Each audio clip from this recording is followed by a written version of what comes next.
আমি যদি 5 বছর পৌরসভায় মানুষকে একটা ভালো সেবা দিতে পারি, মানুষ যাতে সারা জীবন মনে রাখে যে তার একবার বুদ্ধা বানাইছিলাম, সে পৌরসভায় অনেক উন্নয়নমূলক কাজ করছে এবং মানুষের ভালো সেবা দিয়ে গেছে। সেই জন্য আমি এইবার যে নির্বাচন, ঈদের পরে তফসিল ঘোষণা হবে, সেই নির্বাচনে আমি আপনারা যদি অনুমতি দেন তাহলে আমি প্রার্থী হইতে পারি। আপনারা কি অনুমতি দেন আমাকে প্রার্থী হওয়ার জন্য? সবাই তো বলতেছেন ইনশাল্লাহ। আমি আপনাদের কাছে বলে যেতে চাই, আল্লাহ পাক যদি আপনাদের ভোটে আমাকে মেয়র নির্বাচিত করে,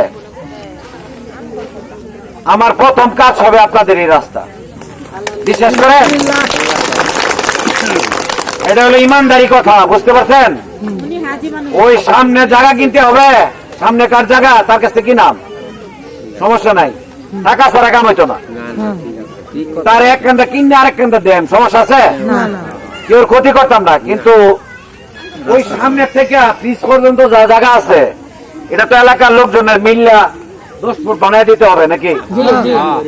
যদি 10 ফুট বানায় দেয়, সেই ক্ষেত্রে জায়গার দামও বাড়বে, আর দ্বিতীয়ত চলাচলের রাস্তা হবে। আমার মাথার মধ্যে এটা আছে, আপনারা দোয়া করবেন আল্লাহ পাক যাতে আমাকে হায়াত দারাজ করে।